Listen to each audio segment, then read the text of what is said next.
So let's say tonight you got kidnapped. First off, I'm not getting kidnapped. We go out, that's how it's supposed to be.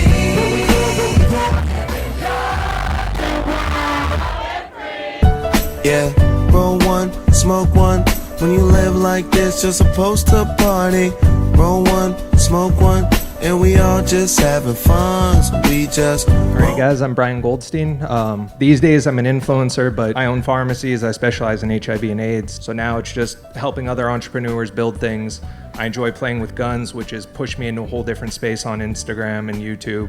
And that's how I met Dan from my crazy videos and always playing with fun stuff, and a lot of people in the room as well. So that's my little thing. We hear what influencers are doing up on the stage. We had a very young panel prior. A lot of you guys have been in the game for 5 years, 10 years, 20 years, 30 years. Can you just talk to us about what marketing things do you think work, and what do you think that people should be focusing on as they're building their companies, not just social media? My biggest thing, how I've grown a lot of my businesses, is networking.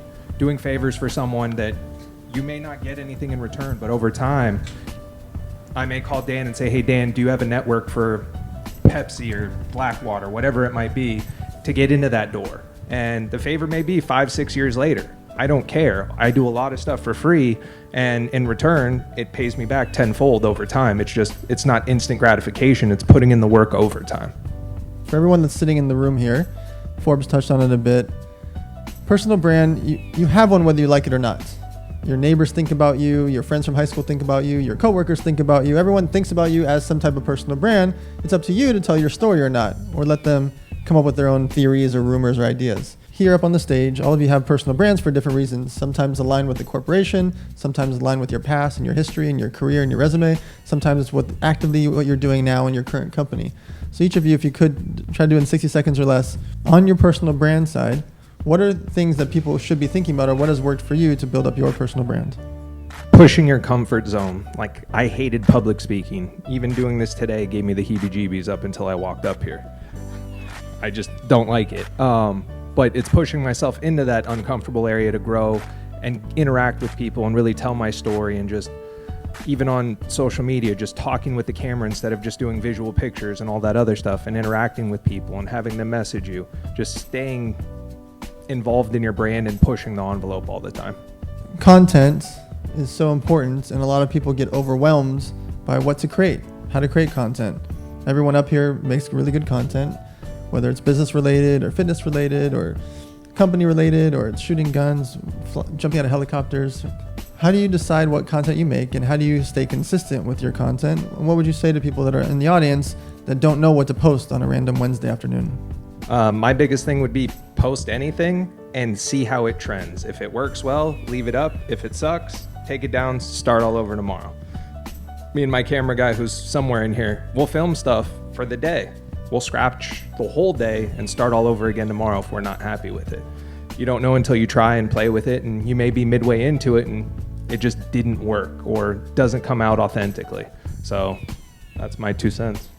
So let's say tonight you got kidnapped. You wake up tomorrow morning, they pull the mask off of your head, you don't know what city or state or country you're in, and you got to start your life over. You know, start your career over, make enough money to at least get back home. So let's call it $5,000 or $10,000. What do you do to make your first $5,000 or $10,000 when you have nothing to start with? First off, I'm not getting kidnapped. Well, let's just get that one. Always. I don't know. Something on social media. Figure out something similar to what Casey said. I really have no idea. That's a hard question, Dan. All right, amazing time at Dan Fleyshman's 41st Elevator Nights. Make sure you like, comment, subscribe. Let me know what you want to see on the next episode and what other cool stuff you want to see.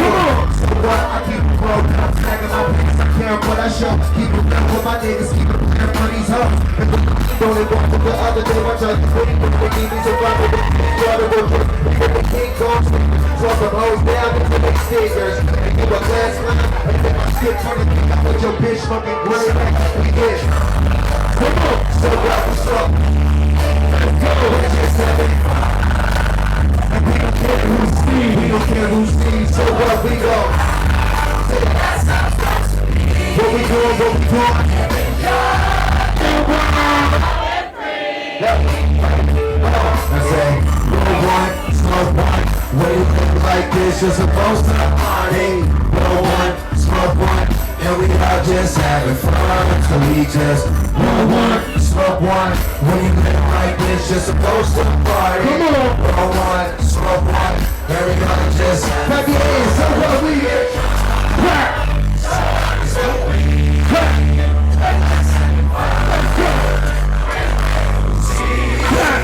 So what we go? What we doing? What we doing? One more time. One more time. Sing this shit. So what we get? So what we smoke weed. We're just having fun. We don't care who sees. We don't care who sees. So what we go out. That's how it's supposed to be. Living young and wild.